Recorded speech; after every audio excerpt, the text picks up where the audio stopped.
Good evening friends. तो शाम के 6:30 हो गए हैं और ये पैकिंग चल रही है मेरी। कल सुबह निकलना है, मेरी ट्रेन है पारसनाथ से वंदे भारत। हम अकेले जा रहे हैं या डोडो और ये नहीं जा रहे हैं। सबसे पहले मेरी सासू माँ, मेरे बाबूजी की तबीयत खराब है, उनसे मिलने के लिए हम जा नहीं पाए थे।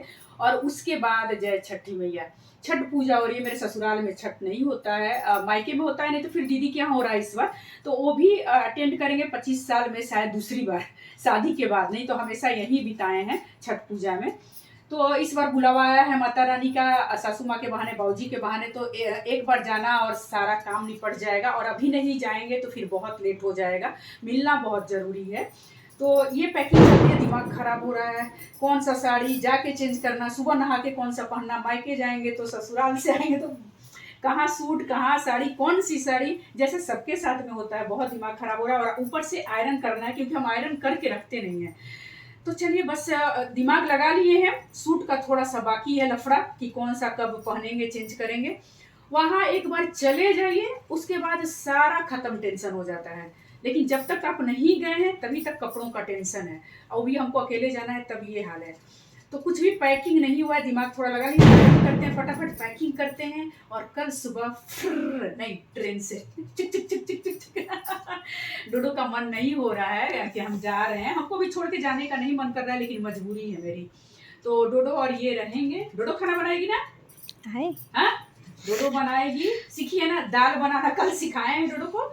चावल तो ये भी बना लेंगे कुकर में, कोई टेंशन नहीं है। क्योंकि ना सीता छठ पूजा करती है, तो सीता 3 दिन नहीं आएगी, उसी में टेंशन है। बाकी दिन तो सीता है ही बनाने के लिए, सिर्फ 3 दिनों का टेंशन है। तो कुछ तो बनाना पड़ेगा, एक टाइम का अगर बाहर से भी मंगा लेंगे तो चलिए फटाफट करते हैं। कल सुबह निकलना भी है। हौच पौच हौच पौच हौच पौच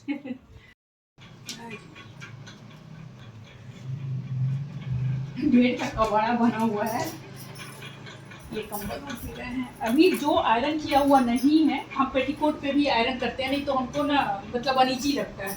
तो चलिए पहले आयरन कर लें, उसके बाद फिर समेटेंगे सूटकेस में। ज़्यादा लगेज लेकर के जाना नहीं है, एक सूटकेस लेकर के जाएंगे, एक थैला बस, और ज़्यादा नहीं। आते समय भले ही एक झोला मैंने ले लिया, क्योंकि सासू माँ का प्यार तो आप लोग जानते ही हैं।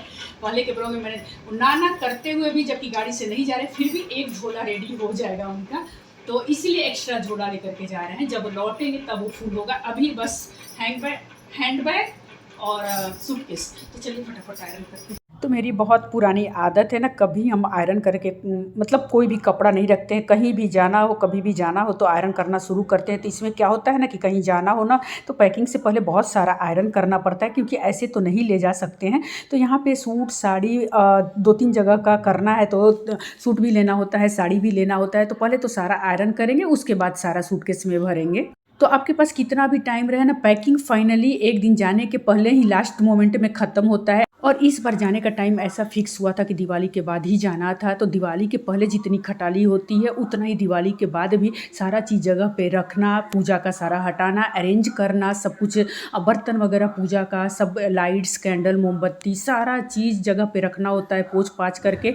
तो वो सब हमको जल्दी से हटाना था, नहीं तो वैसे तो हम छठ पूजा तक वजस का तस रखते हैं। तो रात के 9 साढ़े 9 हो गए थे, डिनर हमारा नहीं हुआ था। जाने का एक्साइटमेंट भी था, लेकिन इन लोगों को छोड़ करके जाने का मन भी नहीं कर रहा था। हम लोग बहुत बीचों बीच फंस जाते हैं हम लेडीज़। तो कोई नहीं, फाइनली अब तो जाना ही जाना था। और सुबह पूरी रात नींद नहीं आती अगर अगले दिन हमको सुबह कहीं जाना हो तो, क्योंकि लगता है अलार्म लगाने के बाद भी कि कहीं लेट ना हो जाए, लेट ना हो जाए, लेट ना हो जाए। तो बस ये देख रहे थे। और कपड़े मैंने कुछ ज़्यादा ही ठूस लिए थे, एक्स्ट्रा भी ले करके जाते हैं कि बच करके आ जाए लेकिन कम ना पड़े। तो चलिए, गुड मॉर्निंग हो गया था, और रिकॉर्डिंग कुछ भी मैंने घर का नहीं लिया, सुबह हो गई। Good morning friends. तो सुबह के 6:45 हो गए हैं, 8 बजे पारसनाथ में हमारी ट्रेन है। और सुबह इतना अफरा तफरी, भूल गए वीडियो लेना। थोड़ा बहुत लिए होते, लेकिन चलिए कोई नहीं, गाड़ी में बैठ गए हैं और निकल गए हैं पारसनाथ के लिए। तो डोडो को छोड़ के आए, कैसा लग रहा है थोड़ा लेकिन आ जाएंगे जल्दी ही। तो चलिए चलते हैं पारसनाथ। तो सुबह के 4 बजे से जगे थे, लेकिन कुछ भी रिकॉर्ड करने का याद ही नहीं रहा। तो अभी निकल गए थे हम लोग पारसनाथ के लिए। और पतिदेव का मुंह बना हुआ था, क्योंकि उनका बिल्कुल मन नहीं था हमको भेजने के लिए। थोड़ा सा भी मुस्कुरा नहीं रहे, बहुत सीरियस होकर गाड़ी चला रहे हैं। रहने पे लड़ाई होगी, और जा रहे हैं तो डोडो को छोड़ के जाने का नहीं मन कर रहा था। लेकिन हमारी मजबूरी है, हम बेटियों की, बहुओं की कि उधर भी निभाना है, इधर भी निभाना है, क्या करें, जाना जरूरी था। कितना बोले कि गाड़ी से ही चलते हैं, आप भी चलिए, डोडो भी, लेकिन डोडो ही नहीं मानी क्योंकि उसका एग्जाम है, तो फिर वहाँ जाने से उसको लगता है कि पढ़ाई छूट जाएगी और जगह चेंज होने से वो शायद नहीं कंटिन्यू कर पाती, तो इसलिए नहीं जा पा रहे हैं। और इनका भी मन नहीं था, ऐसा नहीं कि डोडो रेडी हो जाती तो ये चले जाते, तीनों साथ में जाते तो कितना बढ़िया था, साथ में फिर आ जाते, लेकिन हमको अकेले जाना पड़ रहा है। तो जीटी रोड पे जब आ जाइए ना तो लगता है कि सासाराम बिल्कुल पास में है और फटाफट आप भी चलिए। इनको बोल रहे थे कि चलिए आप भी गाड़ी से ही चलिए, तो कोई नहीं, पहुंच गए थे पारसनाथ स्टेशन, लेकिन भूल गए थे रास्ता। हम लोग थोड़ी सी लेट होती तो हमारी ट्रेन छूट जाती। और ये माँ लक्ष्मी का लगता है दिवाली के दिन प्रतिमा रखाया था, उसका ये पंडाल था, बहुत अच्छा। प्लेटफॉर्म टिकट लेने चल गए, इधर अनाउंस करने लगा, हम डर से आधा सीढ़ी हम ही चढ़ा लिए, भारी सूटकेस आएगी अभी 5-7 मिनट बाद। एकदम टाइम पे पहुँचे हैं, नहीं तो हमेशा पहले पहुँचते हैं। हुआ ये कि ये भूल गए, जीपीएस लगाए नहीं थे और भूल गए कहाँ से जीटी रोड से डाउन जाना है अंडरपास के लिए, तो 3-4 किलोमीटर आगे बढ़ गए थे। उसके बाद फिर वापस पूछते आए हैं। गाड़ी संख्या 20887 रांची। देखिए स्टेशन पहुंचे और गाड़ी आ गई, इसीलिए बोलते घर से पहले चलने के लिए। 4 टाइम आई है, लेकिन पता नहीं खुल जाएगी।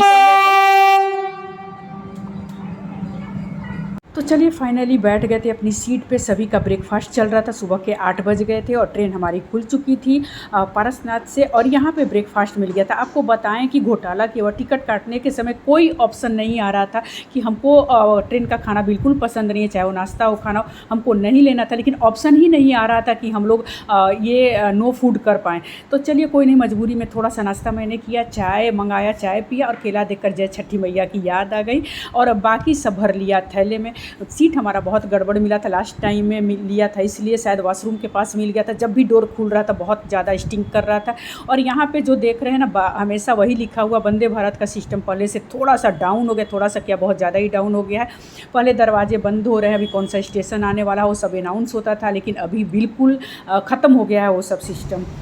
और वंदे भारत की बात नहीं कर रहे हैं, लेकिन रांची से बनारस वाले वंदे भारत में मैंने बहुत बार सफ़र किया है, तो अभी सिस्टम एकदम डाउन है। ये अंकल कोडरमा से चढ़े थे, बहुत अच्छे नेचर के, वो बनारस जा रहे थे, तो अभी पहुंच गए थे गया। वैसे तो हम पारसनाथ से 8 बजे चले थे, तो लग रहा था कि 11 बजे सासाराम पहुंचने का टाइम था। 11 बजे पहुंच गए तो लगा कि 3 ही घंटा टाइम लगा, लेकिन जो 4 बजे से हम जगे थे फिर पारसनाथ आए, वो 1 घंटा जो लगा वो सब काउंट करें तो ज़्यादा ही टाइम था, लेकिन बहुत जल्दी लग रहा था कि पहुंच गए। ये आ गया हमारा सोन नदी, डेहरी ऑन सोन, सबसे बड़ी नदी, और पानी कम था, बालू बहुत ज़्यादा था इसमें। और थोड़ा सा मैंने लिया, जो अभी हमारे बिहार में हरे चादर बिछे हुए हैं, धान लगे हुए हैं खेतों में, और पहुंच गए अपने सासाराम।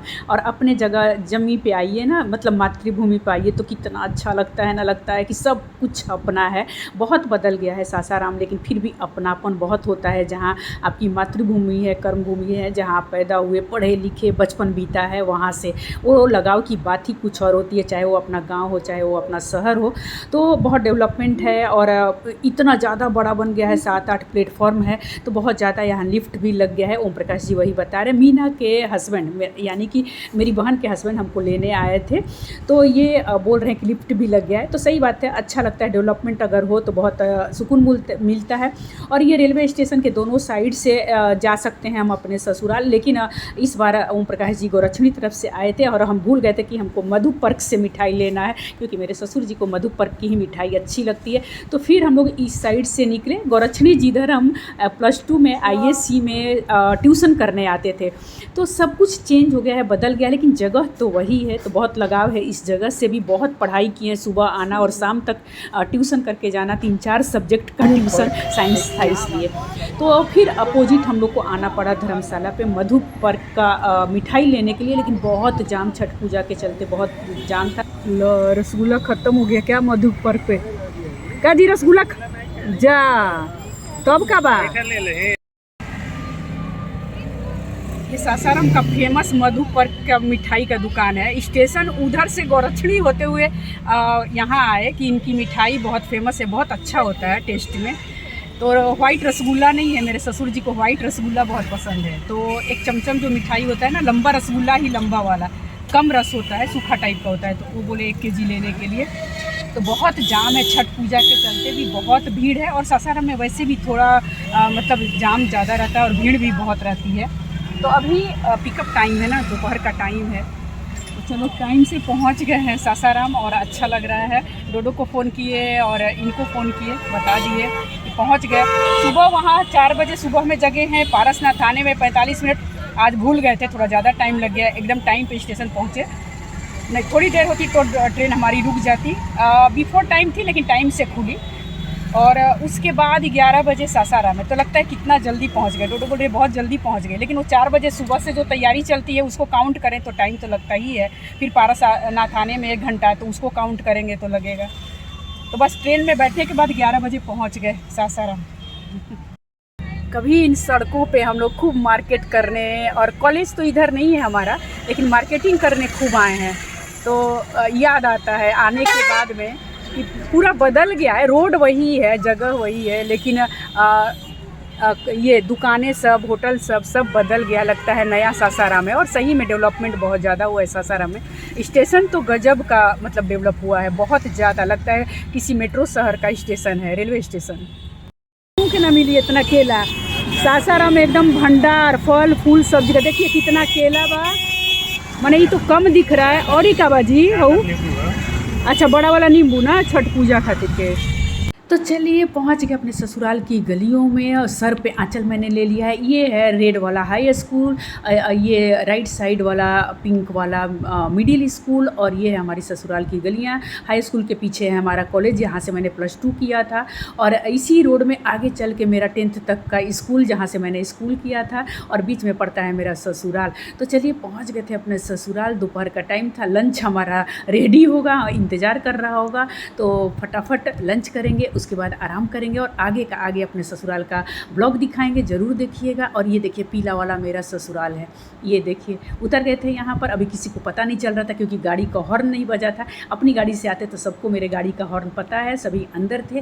तो चलिए ये देखिए गेट से अंदर का दिखा रहा है, शांति शांति शांति लग रही है, लेकिन सबको इंतज़ार था, मामी आने वाली है, बहू रानी मेरी आने वाली है। Thank you, thanks for watching.